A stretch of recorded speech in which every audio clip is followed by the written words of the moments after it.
What's up, everyone? ODC here, and I'm back with another action figure review. Today's review, we're going to take a look at the G.I. Joe Rise of Cobra. Depending on what you read, on the instructions for this set, it says Ice Saber with Frostbite, but on the box, it says Ice Dagger with Frostbite. So, it's kind of confusing. I'm just going to go with what the box says, and I'm going to call it the Ice Dagger. But the instructions do say Ice Saber, which I will show in just a little bit. But here is the Ice Dagger with Frostbite, and yeah, if you've seen Frostbite before, you're probably scratching your head a little bit, like, who is this guy in the balaclava? Who is this guy? Because he pretty much just looks like a regular guy, like a troop builder and such. So what I'm going to do, which I've never done in any other review, is to enhance this figure. Try to make him a little bit more like, well, Frostbite, to be honest with you. Because he's just very generic. But anyway, moving on to the vehicle at hand here. This is the Ice Dagger. It looks pretty cool. I didn't put every sticker, and I will show the sticker sheet. You do have a plethora of different stickers right here that you can use. The G.I. Joe symbols for me are just enough. I mean, it's up to your discretion. You don't have to put everything on here. I tend to try to keep things a little bit lighter when it comes to stickering things. Just because, you know, if I were G.I. Joe, I don't think I would have G.I. Joe, you know, written across the side here, especially if I don't want people to recognize who I am. So I think the symbols are more than enough to recognize if it's G.I. Joe or not, and it gives a little bit more of a subtle look to it. You do have the serial numbers on the side of the Ice Dagger. There are some stickers that go in the cockpit. We'll get to that in a little bit. The sticker over here on the side. Sorry for the glare. There's some stickers on the inside right there for the first aid kit. Switching around to the other side, you do have a sticker, a little caution sticker I threw on there. And then flipping this up, you do have another G.I. Joe symbol right here that I put. And that's actually where the stickers are supposed to go. These weren't due to my discretion of putting the stickers anywhere. But opening it up, the canopy here, which does open up, which is pretty cool. You can see the inside. Let me get this gun out of the way. You can see the inside of the Ice Dagger, and looks pretty cool. These were two stickers on this side, one sticker there, and then one sticker on the middle that you have to place. So pretty cool. It does seat two, which is nice. It is kind of a tight fit. We'll get to that in the fitment portion of the review, but for now, that is pretty much it.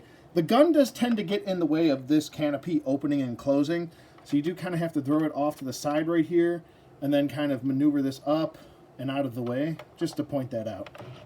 But regardless, it's still a very cool design. I want to say, if the Ice Dagger, if I could say what the Ice Dagger looks like as far as aesthetics for two different vehicles, I'd probably go with the Snowcat mixed with a little bit of the Havoc, if that makes sense to all of you. I just think that overall, you know, if basically if the Havoc and the Snowcat had a love child, it would be the Ice Dagger. So I guess the Ice Dagger is now the love child of two different vehicles. But still cool nonetheless. I like the features it has for the most part. I like this kind of spring-loaded cannon piece right here. You also, once this is spring-loaded up and the doors are down, you can also put some figures over here. They don't have any pegs or peg ports or anything like that, but you can just kind of stand figures up here if you wanted to for display purposes, and you want to see the full glory that is this beautiful cannon piece. So it is pretty cool. You do have firing missiles on the cannon piece as well, which is right here. You have a button right here. And just to demonstrate that, let me just turn this to the side. And you simply just want to press this button down, and boom, both missiles are fired at the same time. Same thing goes for the other side as well. If you want to get this down, it's pretty much just spring-loaded, so you just kind of just push that down, it locks into place, and then you flip up your sides. The major gripe I want to say I have with the Ice Dagger is the fact that these do tend to flop down quite a bit. I kind of wish that there was some sort of clip or locking mechanism, maybe right here, or maybe one that kind of hooks onto this side of the cannon right here. So this way, it's really solid that way. So, I mean, it would be nice if there were some clips there on each side just to hold those up, because they do flop around a bit. My other gripe comes with the rollers on the underneath of the Ice Dagger, which we have 3 rollers, one here, one there, and one there. While it's cool that we do have these rollers and it does help a little bit for the vehicle to roll, it's unfortunately so back heavy that the rollers don't roll too far. So when you give it a good push, it just simply stops right away. So this is more of an imagination piece as opposed to a function piece, more aesthetically appealing as opposed to functionality of the vehicle itself. But where the the functions don't work for the rollers, they do work for action figure storage. So we have 2 in the cockpit right here. Then we have 1 for the cannon right here. We have another one right here for the gunner position right there. Flipping around to the back. Then we also have a little storage place for maybe an extra trooper. Trying to fit 2 troopers in here is quite tough. You really have to fold them up, and they don't look natural. There is 1 seat in there, so I mean, they're really telling you that this is meant for a 1-seater.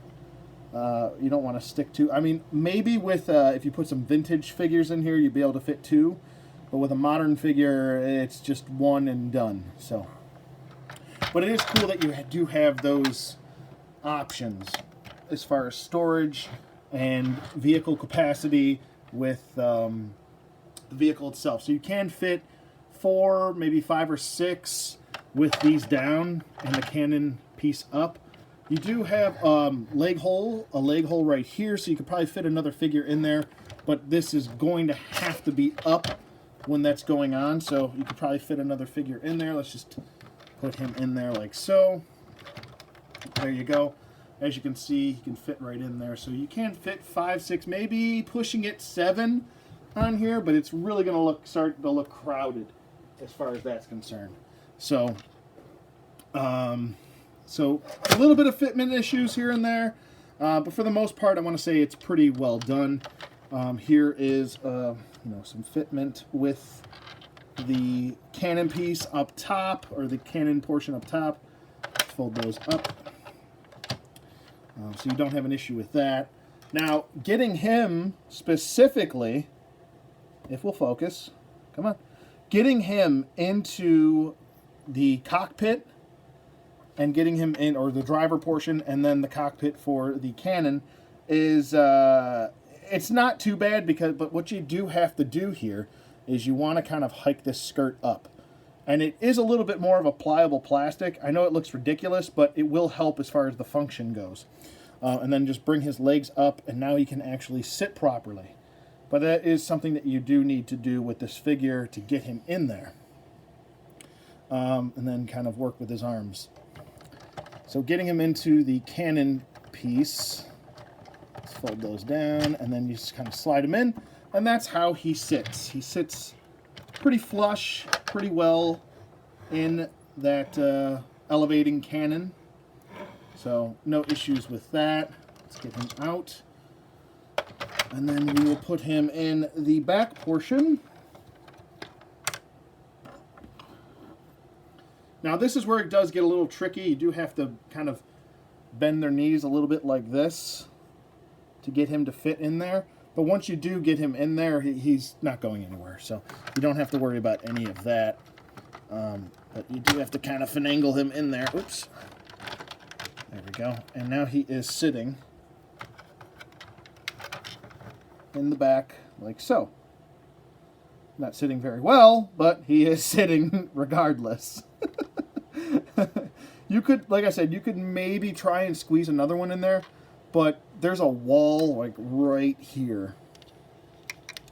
And I don't think you can really fit another figure in there. It's already tough as it is to get just the one in the back, but it's nice that at least you got some room to fit one in there.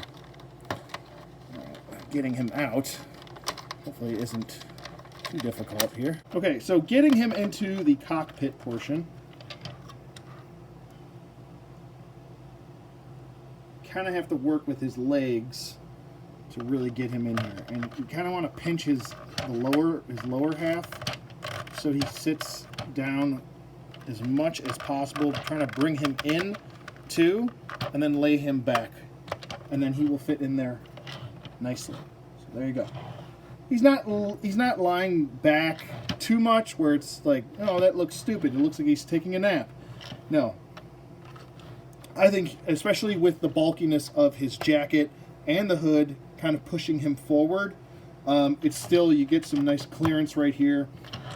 And for a vehicle that was previously released in, what was that, the Valor versus Venom line, which was an earlier line that didn't offer modern figures like we have here, you don't really have too many fitment issues overall with anything.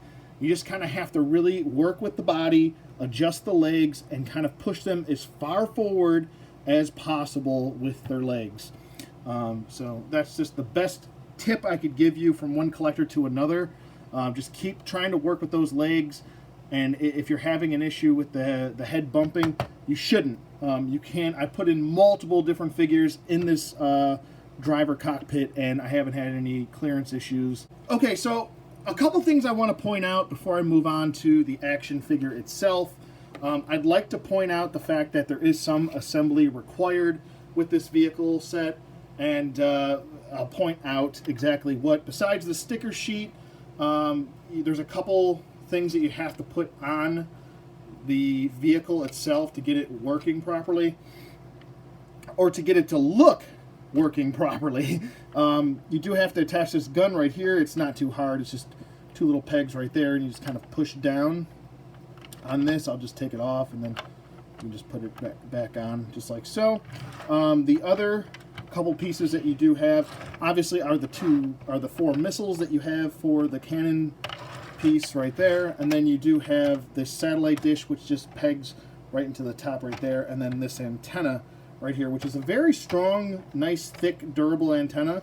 Same thing for the satellite dish. It doesn't feel like it's going to break or anything. It has that same kind of Lennard, durable, strong plastic feel to it. It doesn't have that chintzy, thin plastic feel to it, which is a really good thing. I feel like this thing's very durable. Could take a lot of punishment if it needed to. But as far as sculpt and detail go for the Ice Dagger, you do have some sculpted detail right here on the side. It looks like you've got like a little bit of a fuel tank right there, or maybe that's for water. And then over here you have like some sort of, almost looks like a shovel of some sort, of like a pick or something. I don't know, maybe like an ice shovel. And then over here you've got some more detailed design, some wires going into the side. Looking around to the back of the door is nicely sculpted, and you have a little peephole right there. You know, open sesame. Who says? What's the password? The password is, I don't know. That's the password. I don't know. On this side, excuse me, it looks like this is kind of like a tow hooking rope or a winch or something like that. Winch rope or something, or a cable. Obviously for maybe pulling someone out of a sticky situation or a stuck situation. You do have a peg right here for a foot if you want to use that. You do have one on this side as well, so just to point that out.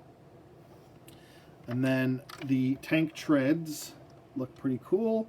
Very nice detail right there. I thought it was actually pretty funny that there's screw here, screw here, screw here. No screw there, but they put a Phillips head looking screw right there. It's pretty funny. And then there's a couple down here as well. So pretty cool, pretty funny, interesting. As far as the skis, No, not the broskies, not the brewskis, but the front skis. On the Ice Dagger, you do have two guns right here. There's a smaller caliber down here, and then a larger caliber up top. So that's pretty cool. Nice little added bonus right there. And they do articulate up and down as well as left and right. So pretty good range of motion with these skis. As far as the Ice Dagger is concerned. And then you do have some wires right here sculpted. Looks really cool. Very pleased with this design overall. And then for the front of the Ice Dagger, you do have, that's going to bother me. You do have some headlights right here. It would have been cool if these were painted yellow or white or something. Same thing with down here. You have some fog lights right there, which is pretty cool. And then a couple vents and such. And then the other side pretty much mirrors the side we just went through, except the detail on this side does differentiate from the detail on the other side of the door. Flipping these down and getting into the detail over here, I'm going to lift that cannon piece up. You do have a foot pad right there, some wires. Flipping around to the other side, you have like a panel piece right here. Like I said, it's where you can fit another Joe if you want to. And then over here, it's kind of got that Ed 209 look to the legs, where they're inverted, kind of chicken-legged, you know. It's like a miniature Ed 209. But you also have some wires going into the cannon turret piece. This little gun does articulate left and right, which is pretty cool. So that's nicely done. The cannon piece can rotate almost a full 360 rotation. It has a stopping point right there, though.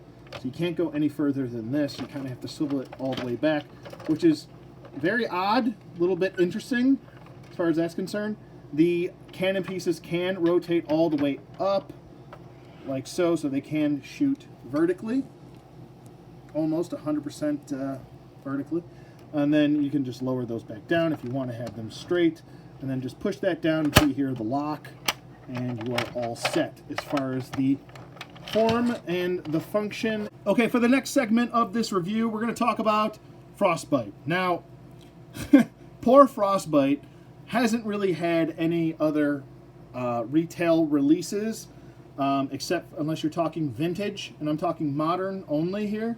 The only other one that Frostbite has had has been an FSS exclusive, which that kills me. That you know, we got a modern version in retail, and we didn't get his original look in retail. The fact that it was an exclusive really does hurt as a collector, and it's a shame. But here's the figure itself. Like I said, this is, I think, my biggest gripe. I have a couple gripes with the Ice Dagger in general. We'll get to that at the end, but my biggest gripe here is with the figure that it comes with. It's just kind of plain Jane, paint by numbers, boring, bland, vanilla, basic trooper. Like, it doesn't look like Frostbite at all. I think the body was a decent choice. It's actually using the Arctic Snake Eyes from the 25th anniversary body. It's also, I believe this body was reused for Rise of Cobra Doc at some portions. And I don't think it's necessarily a horrible body. The fact that you can lift this skirt piece up to get it out of the way so he can articulate is a good thing. I like that that's a little bit more malleable, a little bit more forgiving as far as it being able to use the articulation in the legs fully. But anyway, we'll get to that in a second. I want to get to his articulation really quick. The head can swivel side to side, and he can look up. That's about it. And he can look down, which is nothing. So up and down don't really move too much. It's that much of a motion. He can head tilt. No, well, he can only head tilt one side. So going towards his right, our left, he can head tilt a little bit. Arms go up go down, full 360 rotation in the arm. We have a single bend at the elbow, which is about 90 degrees.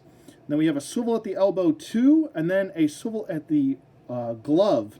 No wrist hinge or anything like that. A swivel at the diaphragm, a crunch back, a crunch forward, and no pivot side to side. So that's about it for that. To get to the leg articulation with the skirt down, that's his leg maxed out with the skirt where it's supposed to be. And then with the skirt up, you can get full range in the leg. So that's a good one. And then you can do the splits with the skirt up. And then he can get his leg to go back a little bit. He does have double jointed knees. And he can point the toe. He can point the heel. And he can swivel. So once this skirt piece is up, he's got pretty good articulation. I'm actually pretty pleased with it. Kind of wish he had a trigger finger.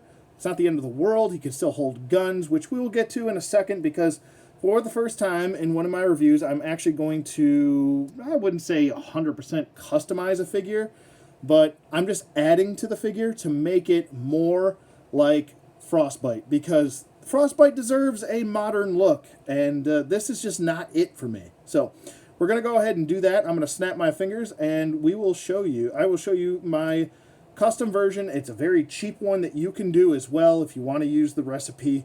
It's very simple. In 3, 2, 1, go. Boom. And we're back, and there is Frostbite. I mean, granted, it's going to be subjective as far as if you like this or not, but I think it's a hell of a lot better than a balaclava head. And let me just bring in him a little bit closer, and I will reveal to you as to why I chose the pieces that I did for him.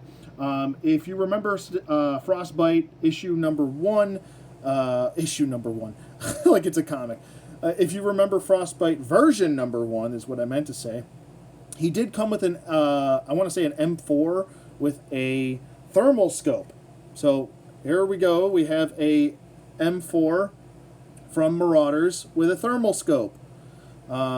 He also had a hat. Now, I know I couldn't replicate the winter hat that he actually had, so I just kind of went with a beanie right here. And I think it went pretty well as far as the beanie goes. The head is from MaraudersInc.com. The gun is from MaraudersInc.com, including the scope.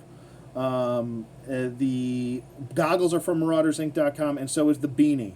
It's all from Marauders. So the head, everything on the head and the gun are from Marauders.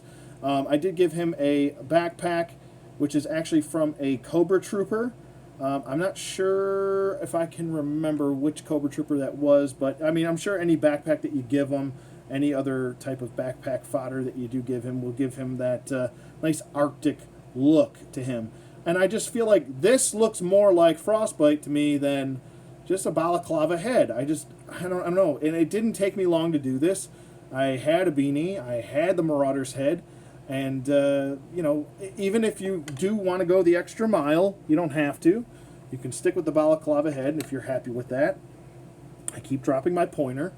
But this total would probably cost you maybe $5-6, if that.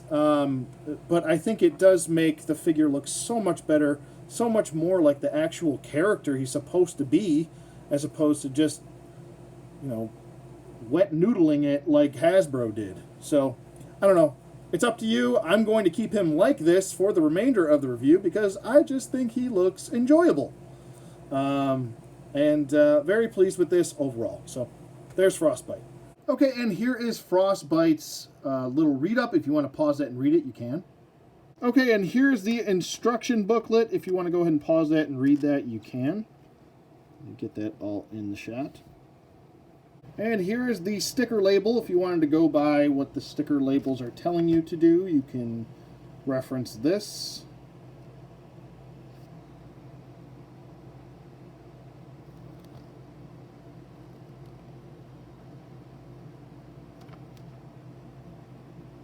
Okay, so my final thoughts for this set. I think it's still a solid set. I don't want to give a price because you know, for some reason, G.I. Joe stuff just keeps going up and up in price, and then it fluctuates a little bit. So, I don't know. I spent $25 on this. I think that's fair. I'm much happier now with the way Frostbite looks as opposed to what he did look like with just the bland head and no accessories at all. It's like they were trying to do the bare minimum as far as that's concerned.